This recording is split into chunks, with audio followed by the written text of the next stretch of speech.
Part 1.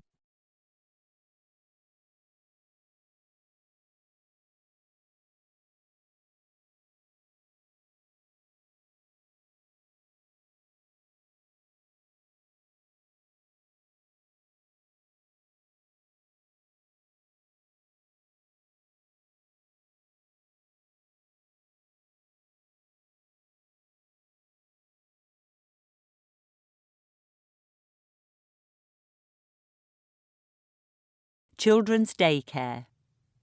You will hear a man and a woman talking about daycare for their children. Before you listen again, you have 30 seconds to read questions 1 to 5.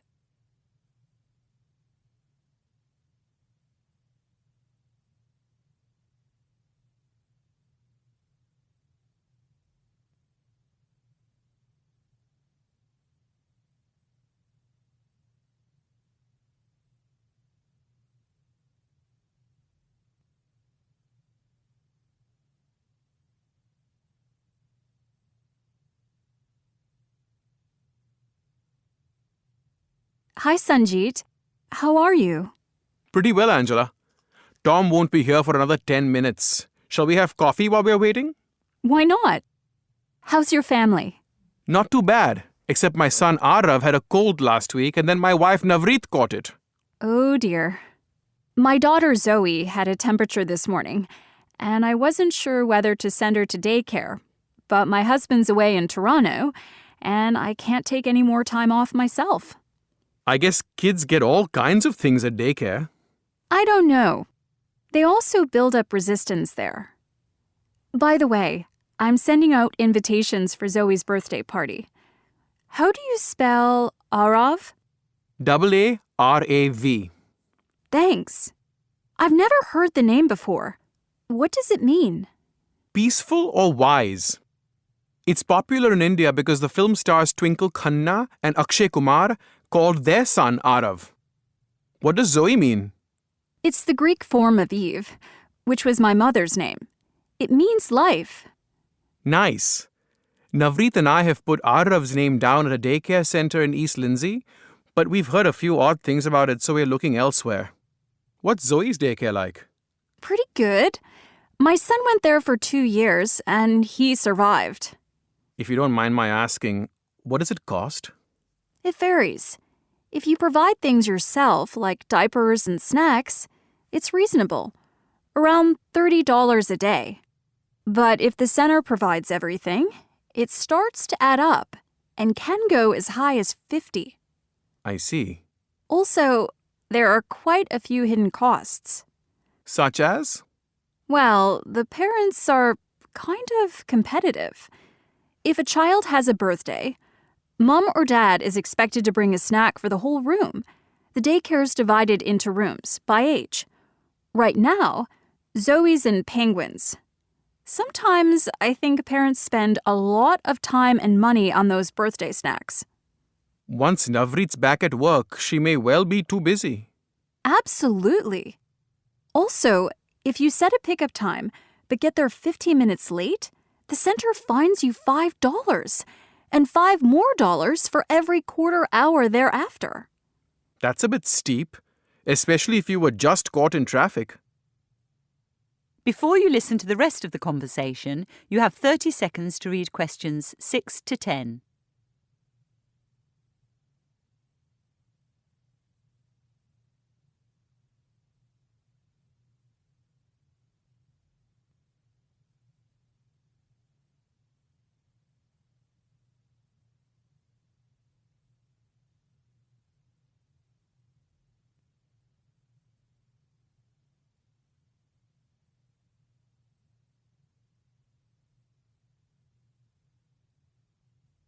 So, tell me about the center in East Lindsay.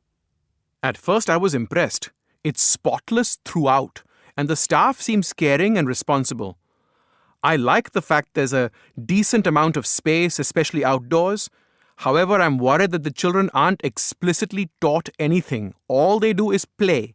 Sure, Arav's only 1, but in an 8-hour day, there's a lot he can learn. At Zoe's daycare, there is some structure to the week and some tuition. In Penguins, Monday is alphabet day, and Wednesday is numbers. In Tigers, Monday's computer day, and Wednesday's music. Computer day? Yeah. Parents have to provide tablets for their children when they turn 2. Another of the hidden costs I was telling you about. Right. But there's one good thing at Zoe's daycare. You're not charged if your child's off sick for a day. And as long as you give notice, you can take your child out for holidays, which, again, you don't pay for. Many centers will only allow a 1-month fee-free break in a year. What's the hygiene like? Good enough. The kids do get things in their hair, which is a bit embarrassing. But supermarkets stock shampoo, and parents are contacted as soon as there's an outbreak. Would you say the center kept parents well informed? Yes, I would. There you go. A reminder about Zoe's birthday. Her snack can't contain peanuts because a boy in penguins has an allergy. That is the end of part 1. You now have half a minute to check your answers.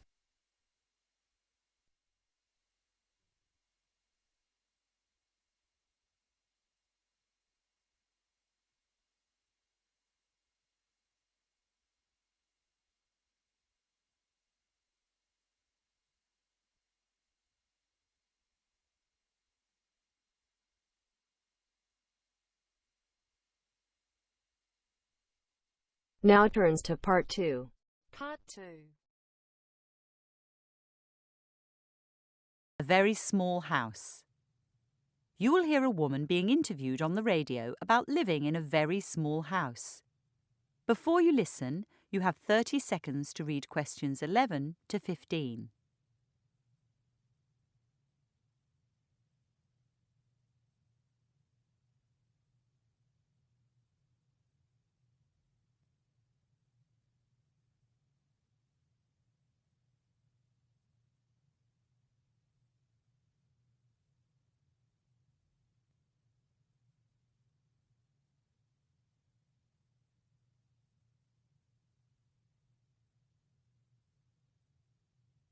Welcome to today's show, coming to you from the home of Charlotte Williams.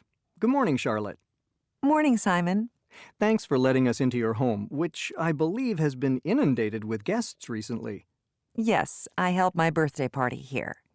Surely that was a squeeze, given your whole house is 8 square meters, about the size of my kitchen. The party was in the garden. I understand there's been an upsurge in interest in the tiny house movement. That's right. Even Oprah has interviewed some of its devotees. We're no longer the weirdos at the end of the street. But you were for some time, weren't you? Yes, I was.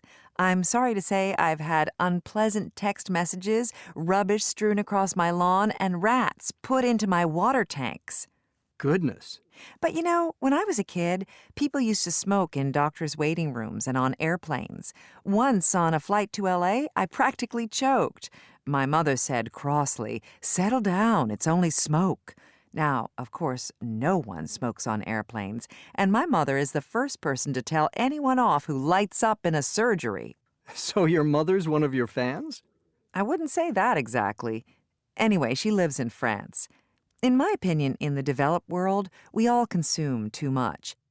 I mean, in 1945, the average house in this city for a 5 to 7 person family was 111 square meters. 2 generations later, it's twice that size, while the family has only 3.5 to 4 people. I note you say in the developed world. Perhaps an immigrant might still think you're weird.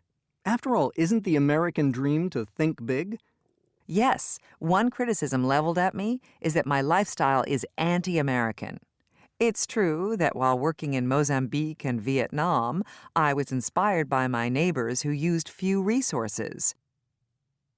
Before you listen to the rest of the conversation, you have 30 seconds to read questions 16 to 20.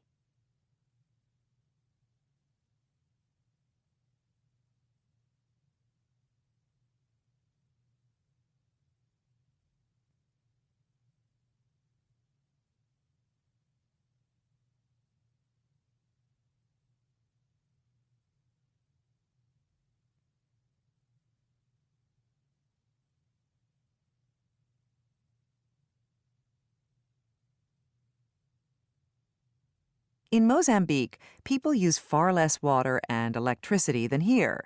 That's when I started to live without a fridge or a shower like the locals. I washed in a basin of water, which I still do.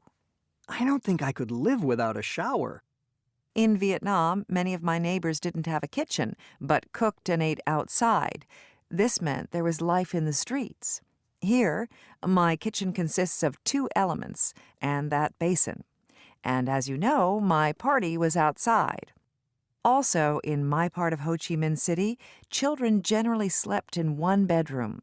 Indeed, children do share more when they're in small spaces, and they're less likely to acquire all the junky toys that fill up many American homes.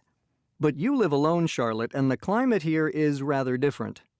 Sure, my son's grown up and my partner lives in Chicago, although he visits often. The climate is cold here, but my heating bill is low because this is a small space. I do still need quilts and winter clothes, which I store under my bed. However, I own 2 coats, while my sister's got 10. If you don't mind my saying so, Charlotte, isn't 8 square meters rather cramped? Haven't you had to give up all kinds of things? Firstly, I have a great view of trees from my bed, so I feel part of nature, of the great expanse of nature. When I lived in a larger house, all I could see were other large houses. Honestly, I haven't given up anything. Every single item I now own has to be functional and beautiful. I don't keep anything out of guilt because it was a present or I paid a lot for it. I had 4,000 possessions before moving here. Now, I've got 400. What other savings have you made? I didn't pay much for this property, so I'm mortgage-free, which means I can work part-time. Without a doubt, the greatest saving I've made is of time. I clean my house for 1 hour a week. In the past, I was a slave to chores and maintenance. Most people think I live in a tiny house out of poverty or fanaticism, when really it's through choice. I'm just getting on with life. That is the end of part 2. You now have half a minute to check your answers.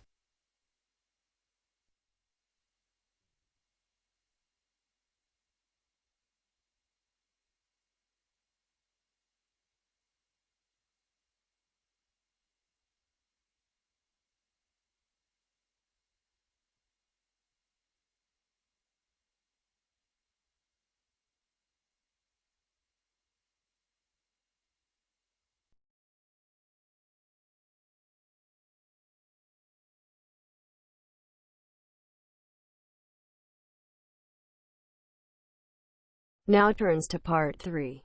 Part 3.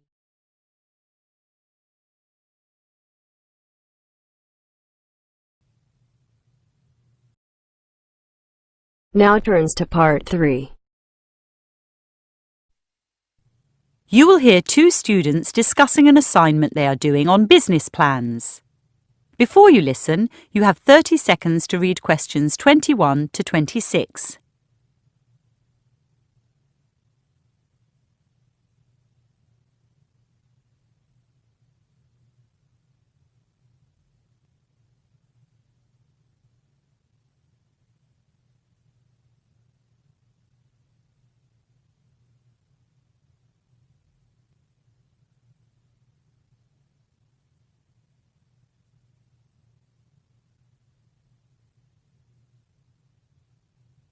I don't know, Luca.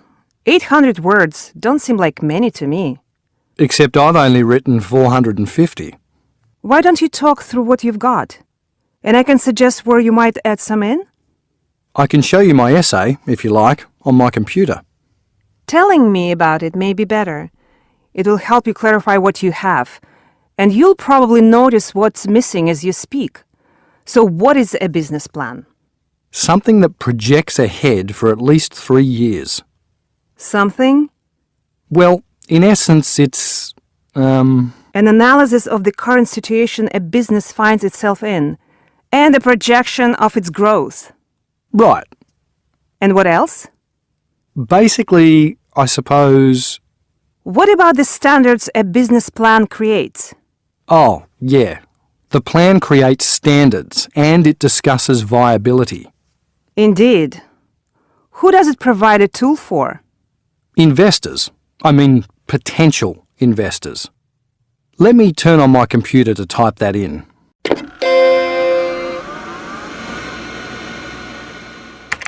It discusses viability and provides a sales tool for potential investors.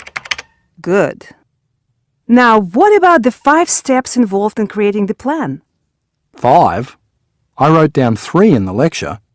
1. Carry out a situational analysis. 2. Understand the operating environment. And 3. Define business objectives. Were there any others? I'm sure there were 5, but I've forgotten them myself now.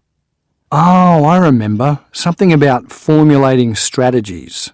Yes, formulate strategies to follow. And 5? Design controls to measure success, though I've no idea what those controls might be. Me neither. I don't have any real-world experience for this course. I'm doing it because my cousin told me it was easy. Anyway, the last thing to note in the essay that there's not just one business plan. A company usually composes separate plans for all sections of the master plan. That means another marketing plan, another production plan, etc. I had no idea there was so much planning. How do businesses have any time to actually work? Before you listen to the rest of the conversation, you have 30 seconds to read questions 27 to 30.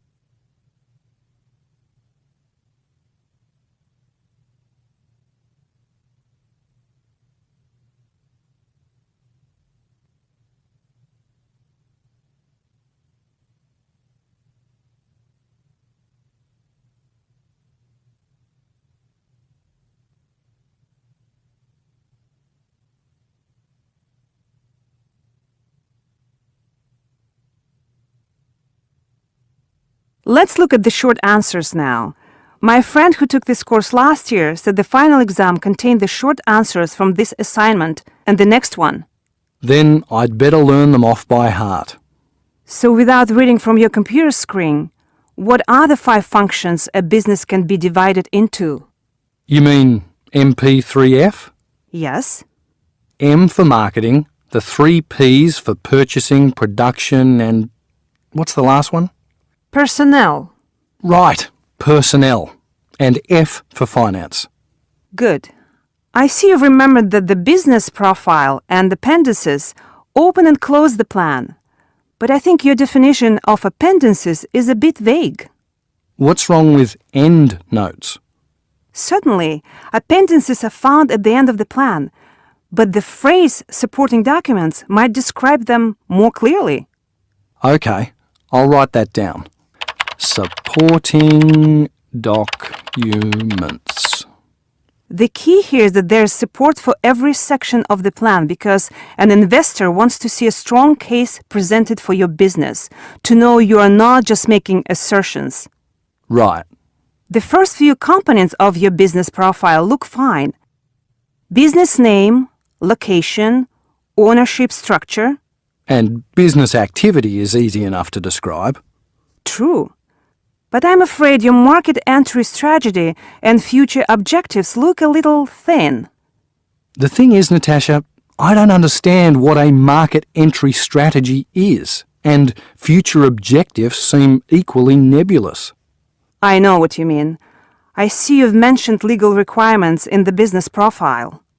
Don't you remember, the lecturer said that in today's environment of tight regulation, without this section in the plan, the whole business could end up being an expensive failure? Oh, help. I forgot about legal requirements in my profile. Thanks for reminding me. I'm sorry, Luca. I'll have to go. Let's meet again after the tutorial.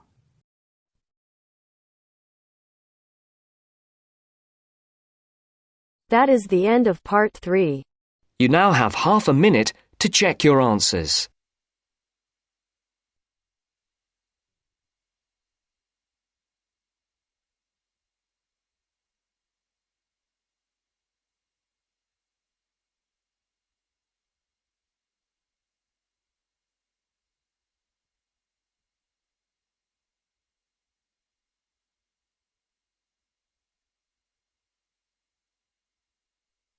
Now turns to Part 4.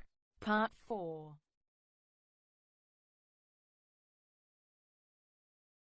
Benefits of literature. You will hear a lecture on the benefits of reading literature. Before you listen, you have 45 seconds to read questions 31 to 40.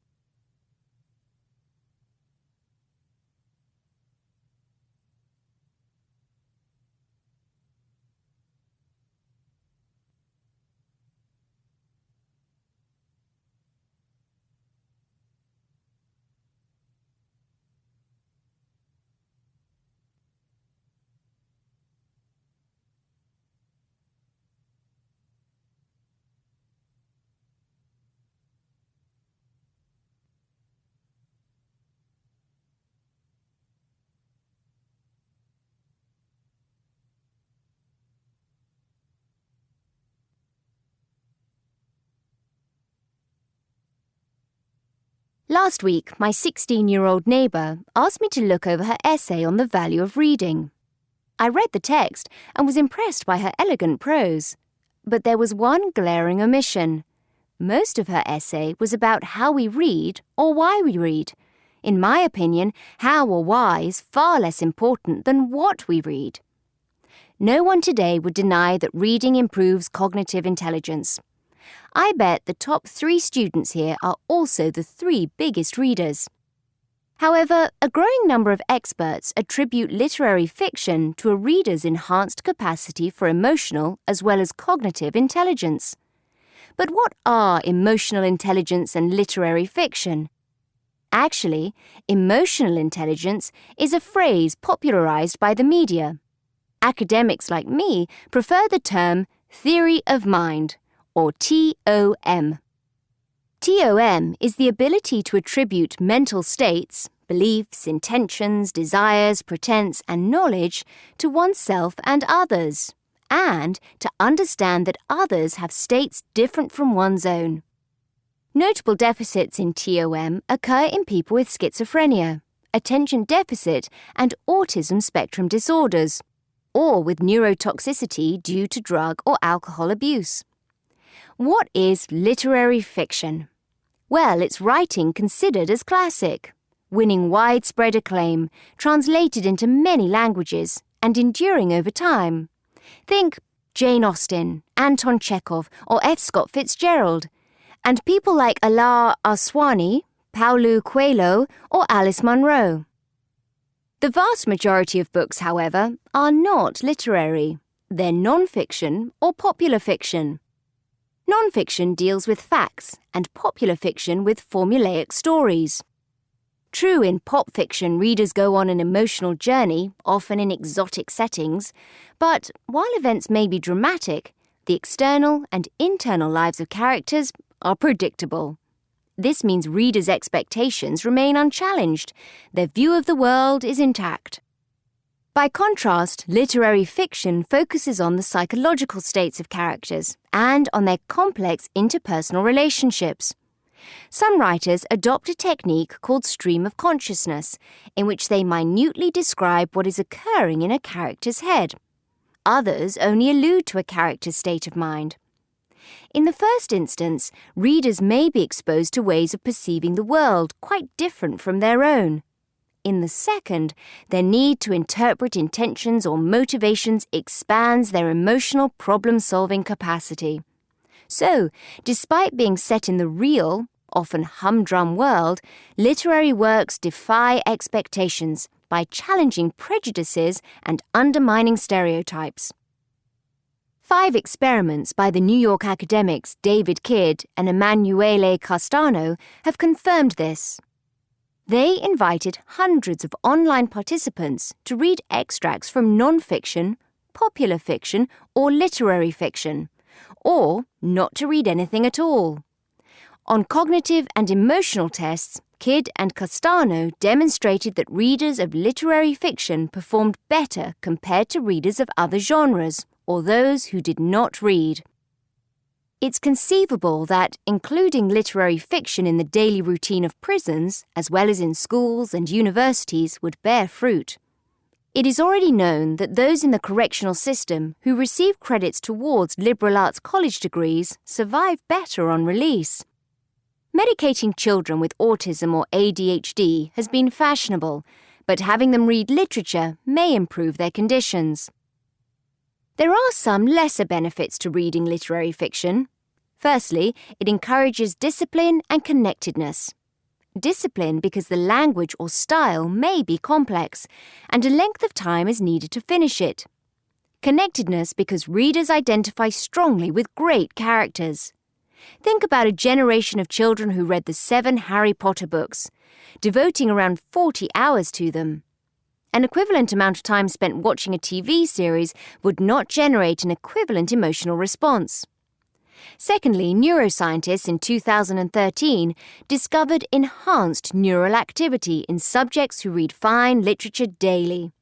Those who read just before falling asleep were more likely to waken soothed and focused, unlike TV viewers. So why aren't schools, universities and prisons insisting on more literary fiction? Why aren't sales of Nobel Prize winners soaring? Some say life is too demanding. Common Sense Media, a San Francisco-based non-profit organization, produced a report called Why Aren't Teens Reading? It showed that currently 27% of 17-year-olds read for pleasure almost every day, whereas in 1984, 31% did. 30 years ago, 9% of 17-year-olds said they seldom or never read for pleasure. By 2014, those figures had tripled to 27%. Many respondents attribute this change to needing time for other life skills. But it is my argument that, as complexity increases, the young become more adept at dealing with it when they read literary fiction. So, did I suggest my neighbour redraft her essay? No. I gave her a copy of The Little Prince, a French classic from 1943, and asked her to pass it on to a friend when she'd finished. That is the end of part 4. You now have half a minute to check your answers.